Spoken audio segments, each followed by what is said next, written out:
Jadi kemarin ada yang tanya nih sama saya, Mas, bahasa Sanskerta itu bahasa apa? Waduh, ternyata banyak yang belum tahu ya teman-teman kita ini. Aduh, oke, sini tak jelasin dikit ya. Jadi teman-teman, bahasa Sanskerta itu adalah salah satu bahasa tertua yang ada di dunia. Disebut juga sebagai bahasa suci bagi umat agama Hindu dan juga Buddha. Bahasa Sanskerta itu sendiri berasal dari India kuno, di mana bahasa ini terkenal sebagai bahasa suci bagi umat agama Hindu yang dulu diajarkan para Brahmana.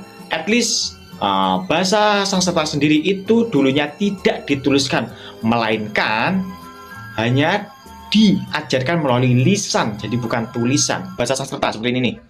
Tuh. Nah, gimana? Jadi kenapa bahasa Sanskerta itu disebut juga sebagai bahasa suci?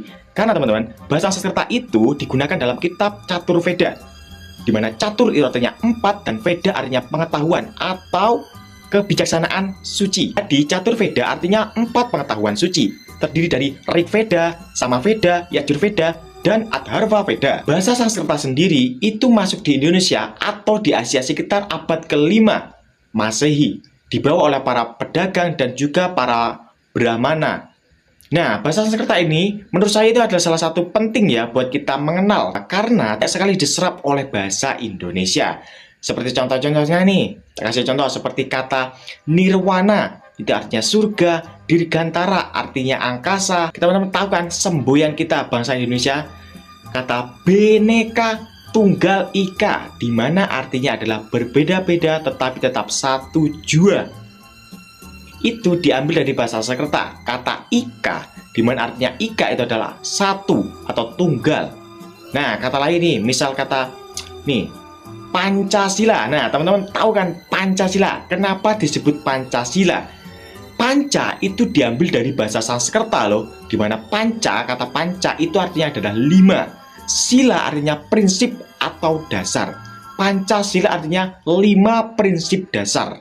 Seperti 1. Ketuhanan yang Maha Esa, kemanusiaan yang adil dan beradab, persatuan Indonesia, kerakyatan yang dipimpin oleh hikmat kebijaksanaan dalam permusyawaratan perwakilan, 5. Serta keadilan sosial bagi seluruh rakyat Indonesia. Nah, siapa nih yang gak hafal Pancasila? Waduh, perlu dipertanyakan ini.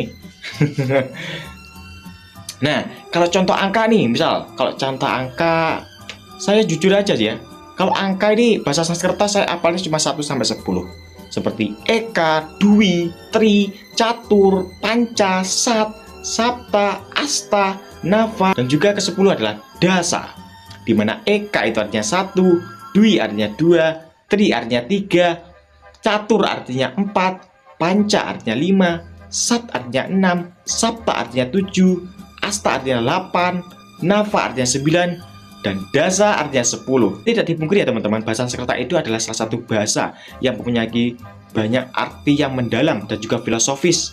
Jadi gimana teman-teman? Sekarang udah pada tahu kan arti dari bahasa Sanskerta atau bahasa Sanskerta itu sendiri? Nah, gimana nih? Mau tanya apa lagi nih? Boleh, tak jawab dengan senang hati, oke? Tapi ingat ya, satu, jangan tanya kapan saya nikah. Saya males jawabnya. Oke.